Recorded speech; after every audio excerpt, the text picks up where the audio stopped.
Hello and welcome to TV masala Abhira and कैसा लग रहा है जेल से बाहर आकर सबसे पहले तो? मुझे जेल से बाहर आके बहुत अच्छा लग रहा है। अभीरा को जेल से बाहर आके पता ही नहीं चल रहा कि वो जेल से बाहर आ गई है।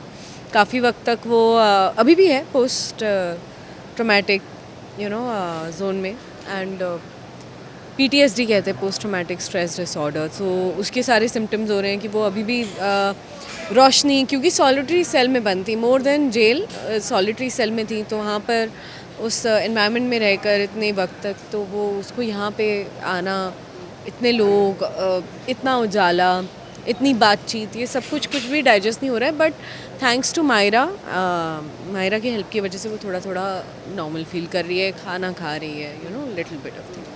मायरा इतनी छोटी होकर माँ को पूरा सपोर्ट दे रही हैं और उसी की सपोर्ट की वजह से अभीरा जो है वो अपने आप को कहीं ना कहीं संभाल पा रही है। ये मॉम एंड डॉटर का जो बॉन्ड दिखाया जा रहा है वो it's a very beautiful bond. I think जो रोल रिवर्सल हुआ है, जैसे एक माँ हमेशा ध्यान रखती है बच्चे का, बट यहाँ पे ये हमारा बच्चा इतना समझदार है कि ये माँ का ध्यान रख रही है और समझ रही है कि जैसे अभीरा एक जगह कबर्ड में छुप जाती है, तो वो आ जाती है, वो बोलती है आपको यहाँ सेफ़ फील हो रहा है तो हम यहीं रहेंगे, and I will stay with you and I will hold your hand. तो बहुत प्यारा उसका भी एक डेवलपमेंट टुवर्ड्स अभीरा दिखाया है।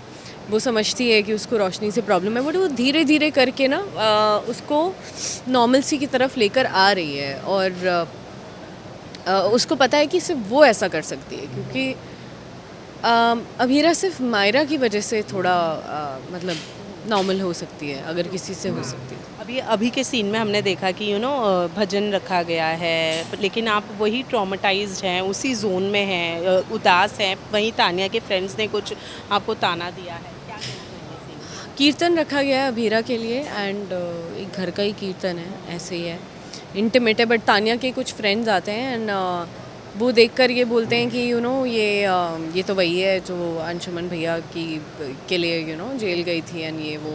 तो तानिया को कैसा लग रहा होगा ना उसी के साथ में, और इसकी तो शादी होने वाली थी अंशुमन भैया से। तो ये सारी चीज़ें, एक तो वैसे ही वो अपने शेल से बाहर आ नहीं पा रही है अभीरा, और ये सारी बातें सुन के वो और ज़्यादा हाइपर और एंक्शस फील करने लगती है।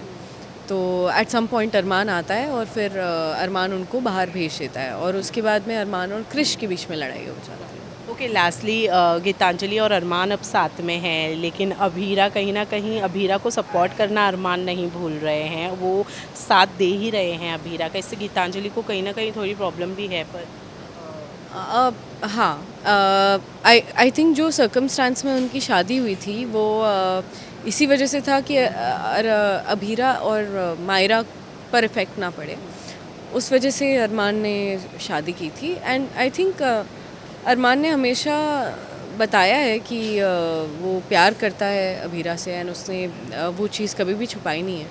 तो एंड स्पेशली ऐसे टाइम में जहाँ अभीरा इतनी लॉस्ट है, she is not feeling her self, तो अरमान जानता है कि वो एक कंफर्ट स्पेस है अभीरा के लिए। तो वो जितना हो सकता है, I think he is trying कि अभीरा थोड़ी नॉर्मल फील करे, may be then he will try and look at other responsibilities. And but अभी उसकी प्रायोरिटी सिर्फ अभीरा की हेल्थ है और उसे ठीक महसूस कराना। मे बी वो ठीक हो जाएगी तो शायद उसका नज़रिया शायद थोड़ा बदले। Thank you so much and fans. Just a lot of love always, and thank you so much मुझे प्यार देने के लिए, सपोर्ट करने के लिए, और हमारे शो को भी सपोर्ट करने के लिए। Thank you so much.